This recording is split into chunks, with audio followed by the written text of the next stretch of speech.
શું તમને ખબર છે ગુંદાને ભારતીય ચેરીનું ઉપનામ આપવામાં આવ્યું છે કારણ કે ગુંદામાં ભરપૂર પ્રમાણમાં કેલ્શિયમ અને ફોસ્ફરસ છે જે શરીરની લોહીની ઉણપ દૂર કરીને હાડકાં મજબૂત કરે છે. સાથે પિત્ત, કફ, પેટને લગતી પાચનની સમસ્યા હોય અને કૃમિમાં તો રામબાણ ઇલાજ છે.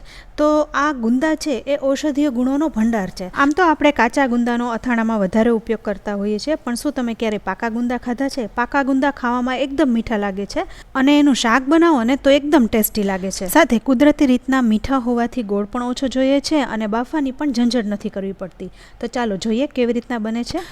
તો હવે ગુંદાની સિઝન છે તો માર્કેટમાં પાકા ગુંદા પણ તમને જોવા મળશે. પાકા ગુંદા ન મળે તો તમે કાચા ગુંદાને આમ જ બહારના વાતાવરણમાં રાખો ને તો એની મેળે જ પાકી જતા હોય છે. તો મારી પાસે આટલા ગુંદા છે, એમાંથી 250 ગુંદાનું શાક બનાવીશું. તો ગુંદાને ડાળખીથી અલગ કરી એને ધોઈ લઈશું. એકદમ હળવા હાથે ધોઈશું અને કોરા કપડાથી લૂછી લઈશું, કારણ કે આ પાકા ગુંદા હોય ને એકદમ સોફ્ટ હોય છે. તો ગુંદા એકદમ ચોખ્ખા થઈ ગયા છે. હવે આમાંથી આપણે ઠળિયાને બહાર કાઢી લઈશું. પાકા ગુંદા એકદમ સોફ્ટ થઈ ગયા હોય છે અને સાથે એની સ્કીન છે ને એકદમ પતલી થઈ ગઈ હોય છે, એટલે તમે જરાક દબાવો ને તો ઠળિયો તરત જ બહાર નીકળી જશે. આપણે અહીં મીઠાની જરૂર નથી પડવાની. કાચા ગુંદામાંથી આપણે જ્યારે ઠળિયો બહાર કાઢીએ છીએ સાથે આપણે એની જબાળ કાઢવા માટે મીઠાનો પણ ઉપયોગ કરીએ છીએ, પણ પાકા ગુંદામાંથી તો તરત જ ઠળિયો બહાર નીકળી જાય છે. તો આવી રીતના આપણે બધા ગુંદામાંથી ઠળિયાને બહાર કાઢી લઈશું. હવે ગુંદામાં ભરવાનો મસાલો બનાવવા માટે 1 વાટકી ચણાનો લોટ લેવાનો છે. તમે એકવાર મસાલો બનાવી અને ફ્રીઝમાં રાખી દો ને તો ગમે ત્યારે તમે ગુંદા ભરી શકો છો અને શાક તરત જ તૈયાર થઈ જાય છે. હવે 1 વાટકી ચણાના લોટમાં 5 ચમચી જેવી હળદર, 1 ચમચી લાલ મરચું, 1 ચમચી ધાણા જીરું, 5 ચમચી જેવી હિંગ અને સ્વાદ પ્રમાણે મીઠું ઉમેરી થોડો એવો ગોળ ઉમેરીશું. આ પાકા ગુંદા કુદરતી રીતના મીઠા થઈ ગયા હોવાથી હું માત્ર 2 ચમચી જેવો જ ગોળનો ઉપયોગ કરી રહી છું. સાથે મસાલો એકદમ ફરસો થાય એ માટે 2 ચમચી જેવું તેલ ઉમેરીશું. હવે બધું જ મિક્સ કરી લેવાનું છે. તમારે આમાં થોડો આમચૂર પાવડર ઉમેરવો હોય ને તો ઉમેરી શકાય. ખટાશ ગળાશ એની રીતના જ બેલેન્સ થઈ જશે. તો બધો જ મસાલો ચણાનો લોટમાં મિક્સ થઈ ગયો છે. આપણે અહીં મસાલો થોડો વધારે જ કર્યો છે, એટલે ગુંદા ભરી લઈએ પછી પણ વધે એ રીતના થયો છે. તો હવે આ મસાલાને આપણે ગુંદામાં ભરી લઈશું. ઠળિયા તો આપણે ઓલરેડી પહેલેથી કાઢી જ લીધા છે. તો એક એક ગુંદામાં આ મસાલો ભરતા જઈશું અને ડીશમાં ગોઠવતા જઈશું. ગુંદા સાથે તમારે થોડા મરચાં ભરવા હોય ને તો પણ ભરી શકાય, એ પણ એટલા સરસ લાગે છે. તો ગુંદા અને મરચાંનું પણ શાક થઈ જાય. તો અહીં આપણે એક એક ગુંદામાં મસાલો ભરતા જઈશું, એકદમ દબાવી દઈશું જેથી મસાલો બહાર નીકળે નહીં અને ડીશમાં ગોઠવતા જઈશું. આ ગુંદા પાકા હોવાથી ફટાફટ ચડી જશે, તો અહીં આ ગુંદાને બાફવાની જરૂર નથી. તો કડાઈમાં 4 ચમચી જેવું તેલ મૂકીશું. તેલ ગરમ થઈ જાય એટલે અહીં આપણે રાઈ અને મેથીનો વઘાર કરીશું. ગુંદામાં રાઈ અને મેથીથી એકદમ સરસ ટેસ્ટ આવે છે.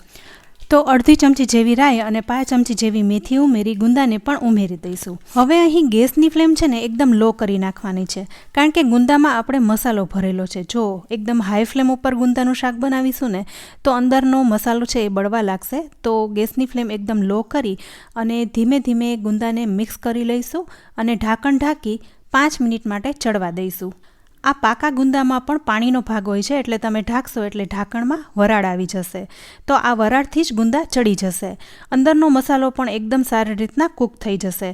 તો હળવે હાથે ફરી એકવાર ગુંદાને મિક્સ કરી લઈશું અને ઢાંકી વધુ 4 થી 5 મિનિટ માટે ચડવા દઈશું. સાથે ગેસની ફ્લેમ પણ એકદમ લો જ રાખવાની છે. હવે ઢાંકણ ખોલીને જોઈશું તો ગુંદા છે એકદમ સરસ રીતના કૂક થઈ ગયા દેખાય છે. ગુંદાની છાલ ઉપર થોડી કરટલી આવી જાય એટલે આપણે સમજી લેવાનું કે ગુંદા થઈ ગયા છે. સાથે નાઈફથી પણ ચેક કરીશું તો જરાય ચીકાશ લાગતી નથી. તો હવે આ ગુંદા થઈ ગયા છે. તો આપણે જે બાકી રહેલો લોટ છે એ ગુંદા ઉપર ઉમેરી દઈશું, પણ એ પહેલાં ગુંદાને એકવાર મિક્સ કરી લઈએ. તો જુઓ એકદમ લો ફ્લેમ ઉપર શાક બનાવ્યું એટલે જરા પણ બળ્યું નથી. અને એકવાર મિક્સ કરીને લોટનો મસાલો ગુંદા ઉપર છાંટી લઈશું. જેટલો તમારે અહીં મસાલો છાંટવો હોય એટલો છાંટી શકાય. હવે આપણે અહીં લોટનો મસાલો ઉમેર્યો એટલે શાકમાં જેટલું પાણી છે એ શોષાઈ જશે. તો શાક અહીં વધારે કોરું ન થઈ જાય અને ખાવામાં એકદમ પોચું લાગે એ માટે આપણે થોડું એવું પાણી છાંટીશું. તમારે શાક એકદમ કોરું ખાવું હોય તો પાણી નહીં છાંટવાનું, પણ થોડું પાણી છાંટીએ તો શાક ખાવામાં એકદમ સોફ્ટ લાગે છે. હવે ફરી ઢાંકીને 2 મિનિટ માટે ચડવા દઈશું. તો ઢાંકણમાં વરાળ આવી ગઈ છે. હવે બસ શાક છે ને ઓલમોસ્ટ તૈયાર થઈ ગયું છે. તો એકવાર આ શાકને એકદમ હળવે હાથે મિક્સ કરી લઈશું. તમે જોઈ શકો છો ગુંદા એકદમ આખા રહ્યા છે અને મસાલો એકદમ સરસ રીતના કોટ થઈ ગયો છે. તો હવે આપણે ગેસની ફ્લેમ બંધ કરી દઈશું અને આ શાકને ગરમા ગરમ સર્વ કરી લઈશું. પણ એ પહેલાં શાકને કોથમીરથી ગાર્નિશ કરી લઈશું. તો ફ્રેન્ડ્સ, તમને આજના આ પાકા ગુંદાના શાકની રેસીપી કેવી લાગી? દેખાવમાં નાના એવા લાગતા ગુંદા ઔષધીય ગુણોનો ભંડાર છે અને અત્યારે સિઝન છે તો તમારે એનો અચૂક ઉપયોગ કરવો જોઈએ. તો તમને આજના આ ગુંદાના શાકની રેસીપી કેવી લાગી? રેસીપી સારી લાગી હોય અને વિડીયો ગમ્યો હોય તો યુટ્યુબ અને FBમાં આ વિડીયોને શેર કરજો. તો ફરી મળીશું એક ઉપયોગી રેસીપી સાથે. ત્યાં સુધી આવજો.